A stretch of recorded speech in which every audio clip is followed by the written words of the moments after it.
el tutorial veurem com podem convertir un text que tinguem organitzat, per exemple, amb tabuladors, en una taula. Això d'aquí és una espècie de taula que he fet jo amb els tabuladors. Sí? Aquí veieu que tenim un tabulador al principi, un al mig, un altre aquí, i llavors això és un intro. Això d'aquí són els caràcters no imprimibles, les marques de formatació, que ho puc activar o desactivar. Llavors, per convertir això, quan ho tingueu ben alineat i només tingueu un tabulador en el centre, o també es pot fer amb punts i comes o amb alguns altres separadors, si jo vull convertir això en una taula de veritat, només he de seleccionar-ho i venir aquí a l'apartat de taula i converteix. Veieu que tenim l'opció de convertir text a taula. També hi ha l'opció al revés, taula a text. Llavors, aquí em demana com tens separat el text. Jo en aquest cas el tinc separat amb tabuladors. Un tabulador també podria ser un punt i coma, també podria ser cada paràgraf o altres, algun que jo vulgui. Fins i tot li podria dir si la taula té un encapçalament o no, o li podria donar una formatació automàtica.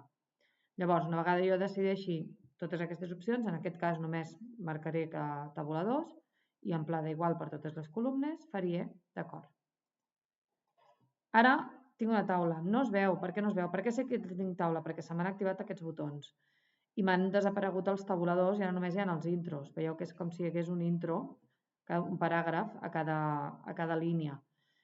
Llavors, com puc veure jo què hi és? Veieu que aquí tinc les marques de la taula.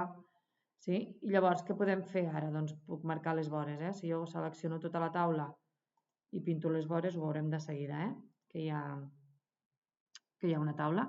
Fixeu-vos que com que tenia un tabulador al principi, m'ha fet una columna buida. Llavors aquesta columna la podria agafar i eliminar ara. Sí? I llavors jo ara ja puc ajustar les mides com a mi m'agradi, no hi ha cap problema. Puc moure totes les mides de les taules, això ja és una taula normal i corrent, i puc jugar amb ella com a mi em convingui. Fins i tot la puc alinear. Sabeu que les taules, si faig botó dret i vinc a les propietats de la taula, una de les coses que podem fer és centrar-la.